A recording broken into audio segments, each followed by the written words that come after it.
Yes, us. Welcome to the Kefi Life podcast. My name is Kiki Vale, and I'll be your guide to creating a life of Ola Kala, all is well. Together, we'll get back to the basics, and we'll explore fresh new ways to flourish in mind, body, and soul the Greek way. You can look forward to interviews, stories, essential self-care strategies, recipes, and actionable takeaway Ola Kala moments. This is going to be so much fun. Let's get going. Πάμε! Yasu friends in Kefi, it's Kiki Vale, Chris Borek, and Caitlyn Borek, and it's a hello. It's a very exciting day for us here at Spira Farms in Lamont, Illinois, as we present the first ever inaugural video episode of Kefi Life. And Kefi Life is so excited, honored, and proud to partner with Spira Farms because we're like-minded. So you're bringing nutrition in the form of microgreens. I'm bringing nutrition in the form of olive oil. Perfect synergy here. We've been bringing this podcast, Kefi Life, to you, the listener, for 2 years, about 7,500 downloads. We're starting now to chart in places like Romania, Mexico, Australia, Sweden, Italy, Greece, USA, and they all fluctuate, but we're at a top 3% global ranking. Very thankful. And it's because of people like you who listen and learn. And today we'd like to venture into the video aspect of it. So what better place than to start this than Spira Farms? Look at this gorgeous radish. Is that right? Yes, it's a rainbow radish. It's a rainbow radish. I stand corrected. So we met a while back, but I want the followers to know what microgreens are. Let's start at the beginning, Chris. You're actually an IT guy by trade, but now you are an expert in farming, and you're growing microgreens with Caitlyn. Let's talk about microgreens, and for the folks that don't know what they are, what are they? Sure. Microgreens are kind of just baby versions of the plants. Some people call them sprouts, but they're actually a little bit older than sprouts. Sprouts grow for like 2 to 3 days in like jars, but these are actually grown on soil under light, very traditional compared to sprouts. There's kind of 3 major reasons why you would want to eat plants at this point in their life. One, they're way easier. You can put broccoli in a sandwich, which is kind of strange for many. But that broccoli is also up to 40 times more nutritious than the adult broccoli. So eating 1 ounce of microgreen broccoli is like eating 3 to 6 pounds of adult broccoli. So it's incredibly nutritious. Second part of it, which is also incredible, is that it's really easy to eat this food raw, which is actually really important. When you heat up adult broccoli, like florets, for example, which is what I think everyone does, we're killing all the anti-inflammatories in them. Heat actually removes a lot of nutrients and all the good things out of it. So eating raw foods is important. Eating microgreens is a really easy way to do that. Third thing is that it's locally grown, which is, I think, really important. We only deliver to a certain range in our community because we want to make sure that we can harvest and deliver in the same day, because when you harvest a plant, really any produce, any plant really, it's slowly dying over time. It loses its nutrients. So it's really important to actually have locally grown foods so that we get the nutrients we want with them. That's kind of a snapshot of the world of microgreens. Yeah. What is, how did you come up with the name Spira Farms? So Chris is Polish. He's a first generation Polish. Dzień dobry. And so we were actually initially trying to find like a name that would kind of incorporate the Polish language. But the name in Polish is kind of an ugly looking word, just politely, respectfully. And so then I literally just started putting the word sprout or young into Google Translate and just basically randomizing what language I picked. And Spira is actually Icelandic, unconfirmed. I did not reach out to an Icelandic person for this. So Spira is Icelandic for sprout. And I always thought that the naming convention of Iceland and Greenland were funny because Greenland is not, it's kind of really cold and kind of gross, whereas Iceland is beautiful and lush and green. So I thought that was really fitting. Perfect. That makes a lot of sense. And it's very creative. Thank you. Yes. Can you tell us, let's talk, because I think most people today, it's safe to say we're trying to stay healthy, okay? And diseases are popping up left and right. They're all over the place, especially that nasty C word, cancer. And we come to learn that broccoli is particularly helpful, its nutrient profile, with staving away cancer, or at least keeping it at bay, if you will. But let's talk about the nutrient profile of microgreens with particular interest to broccoli. Sure. So broccoli in particular, it's really not just broccoli, but cruciferous vegetables. So broccoli, cabbage, arugula's in there. They all have this thing called sulforaphane. Broccoli is spoken about the most because it has by far the most sulforaphane versus the other ones. And if you want to maximize the amount of sulforaphane you take, you actually want to eat it in the younger form of the broccoli's life. So microgreen broccoli is a great way of doing that. Sulforaphane has shown there's so much academic research on what it does for fighting, preventing cancers, and especially in cancer patients who have taken sulforaphane. They've seen there's been research on a variety of different cancers where it reduced the doubling rate of a tumor's growth, so like how long it takes for a tumor to double in size, by significant amounts for those who were taking sulforaphane versus those who weren't. And there's loads. There's a huge backlog of research that we can get into on that topic in particular, but. The one thing about sulforaphane is that when I mentioned earlier, when you apply heat to broccoli, you are not getting an anti-inflammatories. That is the one major anti-inflammatory you are not getting is sulforaphane. It is not heat tolerant. So we eat our broccoli thinking we're getting this stuff out of it, like the broccoli florets, but if you heat it up in some capacity, I don't think most people eat it raw, you're not going to receive it. So we got into this particular because we have cancer in my family, and broccoli, microgreen broccoli, was a way to solve for that problem, to make sure we're trying to do everything we could to get the nutrients and anti-inflammatories in us to help with the conditions we were having. Absolutely. And when that's a great reason to get into a business like this. And when I met Caitlin at the farmer's market in Hinsdale, it was really fun because I'm like, what are these? Like microgreens? I love it. And she explained it. And we talked about what's really special about microgreens, in my opinion, because I'm not a farmer, is that it's so easy to eat these. It is just so easy to eat them. You can just put a little bit on a salad, or not on a salad, but like pizza or a salmon or something like that, and you're getting nutrients. So this right here, I want to talk to you about how many microgreens you are growing here at Spira Farms. By the way, we're Spira Farms in Lamont, but you don't have to live in Lamont to get microgreens because you have a subscription series. Yes, we do. And you are in many stores. Yes, and we're in stores throughout Naperville. We are in a couple stores in Hinsdale, the fruit market out there, and Kramer Foods, which I know are kind of staples out in Hinsdale, Yes. which is pretty cool. And then Angelo Caputo's in Orland Park, in Naperville, Casey Foods in Naperville. What am I missing? Standard Market as well in Downers Grove. Oh, outstanding. Yeah. And every time I go to, let's say, for example, the fruit store or Kramer's, they're sold out. So it's very popular. Yeah. Oh, yeah. They're always sold out. I'm like, where are my microgreens?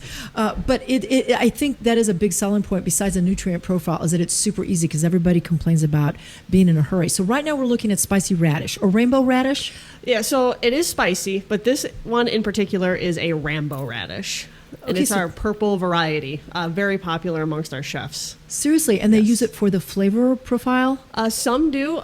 Ultimately, a lot of, at least in our experience with dealing with chefs, they use it as kind of a visual component to the dish. And this is obviously probably one of our most visually appealing microgreens. Beautiful, and it's very full. What's next to it? Next to it is kale, and this particular version or variety of kale is called Blue Vates Curled, which is an interesting name, I guess. Okay, so do the different varieties of kale or radish or any type of green have different nutrient profiles? They do, but I think you'll see a lot of the variety variation is minimal. Unless, do you have anything you want to add to that? Yeah. It's not a huge difference from one to another, but there's definitely some differences. So when you mentioned our subscription service, we typically focus on providing Daikon microgreen radish to the community rather than Rambo, because it actually does, it's a fully green radish plant. Which means it has more chlorophyll. Chlorophyll is an anti-inflammatory. Just as an example of that, Rambo radish has less chlorophyll because of the purple within it. But there's a variety of different vitamins and minerals that Daikon will have over the Rambo. So we grow this one because it just looks cool, to be honest with you. But then if you're maximizing on nutrients, we try to provide direct to consumer, specifically the ones that are this is the healthiest one. At least research has shown. Very helpful and also very marketable. So how many greens do you have growing currently at Spira Farms? We grow over 20 varieties, and I count the two different radishes as two different ones.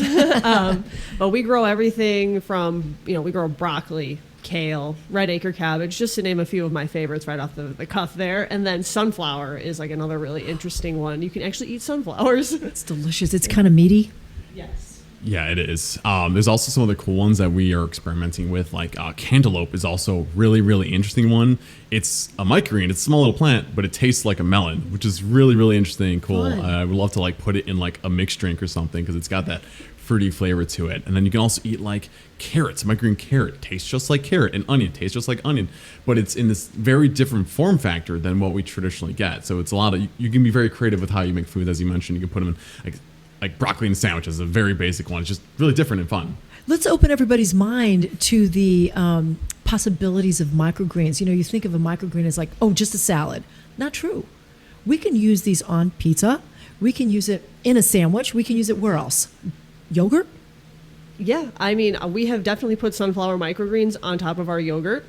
We also put broccoli in smoothies, and a lot of broccoli in the smoothie. Like, this man next to me has filled up my blender, broken it, and with broccoli. Broccoli actually is, it's a tie between broccoli and spinach. Those are the two superpower foods, broccoli and spinach. So yeah, it's crazy. Like, you wouldn't think about broccoli as being a superfood, but it is. Yeah, it truly is, and this is an easy way to prepare it. And by the way, when I met Caitlin, I was so excited because I'm like, okay, so how do I eat these, Caitlin? She goes, all right, do you like salads? Yeah, I love salads. Okay, so which one should I get? She goes, well, you can do something called stacking. And stacking is when you take a variety of the greens for different flavors. And I think you told me to start with sunflower. Yeah, because you were intending to make a full salad out of microgreens, which is very hard. And so that's something that when we started, like, we were literally just putting like broccoli into a huge bowl for a salad, and then like, okay, this is just broccoli. What do we do?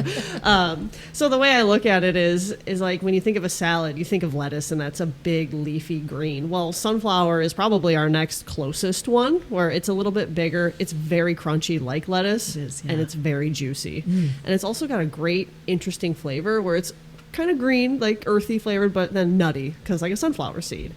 And then what else did I tell you? I told you then from there We did put radish in it. We did. I did. Yeah. I do remember that. And then we also did, I remember we got to hit our nutrition. So we had to put broccoli in there. That is a must have. Yeah. And then what did we did? We topped it off with like a flavor. So you know what? You really like cilantro. You know cilantro and arugula. Arugula, yes. Arugula. Yeah. Arugula. Yeah. I love arugula. Yeah.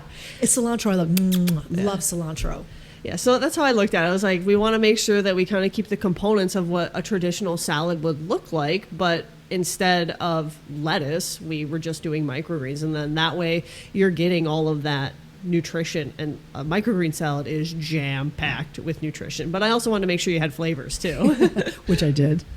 And what's nice about the varieties of microgreens you've chosen is that, like, broccoli, yes, you hit the anti-inflammatories, so the anti-cancer stuff. It's sunflower, you're getting protein out of that. There's just like so many different attributes. Every single plant is good at something unique and different. Like cilantro, amazing for pulling heavy metals out of your body. Beet for antioxidants. So it's kind of like, people always ask the question, like, what's the most nutritious? I'm like, what are you trying to accomplish? You want anti-inflammatories, you want protein. It's a little bit different for like what your goals are. But yeah, you can throw it all in one salad and you've got it all. You're addressing every type of like ailment or like problem, but inflammation is big. Like inflammation is like the devil of all diseases, I think. Chris, your background is in data analytics. Yes. Now, you did mention earlier why you got into eating broccoli. I don't know if it was because also of the microgreens, because there was a family member that was ill. But like, how do you switch from data analytics to this type of farming? Yeah, so funny enough, I actually didn't get into any of this for nutrition at all. For me, this is a sustainability problem. It's like growing foods locally. You don't have to transfer broccoli from, let's say, California to Chicago. That's 3,000 miles, a lot of energy. Right. My thinking was, well, if I just grew it for myself, that eliminates that whole process. And as I continued and learned more about microgreens, we got into nutrition and so on. But the nice thing about my background in technology is that when you start growing these things every single week, you start seeing the patterns in them. And ultimately, growing really anything is a data problem. Like how long There's a lot of techniques in this. So like, how long do you keep it under light? How much water? All those are data inputs in my brain. And then the end result is how much broccoli do I get after like 10 days, let's say. So to me, it's a data-driven problem, and we can use technology to really maximize the amount of plants we grow in a small space. For example, we're in a real estate office building. How much broccoli can you grow in this space? This is a farm now. It's in the office building. It's kind of weird. Speaking of which, talk to us about a vertical farm, because we're in a vertical farm. We are. Okay, so talk to us a little bit about your farm. We have a few more minutes. Talk to us a little bit about the farm and how you operate day to day. Yeah, absolutely. So a vertical farm is just kind of a series of shelves that you have that plants are simply growing in each one of those shelves. Usually the way they operate, at least how our farm operates, is we have a water tank at the very bottom of the shelf, so on the ground essentially, and then you pump water into each of the shelves. They're kind of like in a container, which it's done automatically, so the plants will get watered automatically on set timers, and every single plant requires different amounts of water over time. Some of them are like cactuses and they need water sometimes. Other ones, if you ignore them, they will complain and they will fall over. So you have to have it really down how you do it.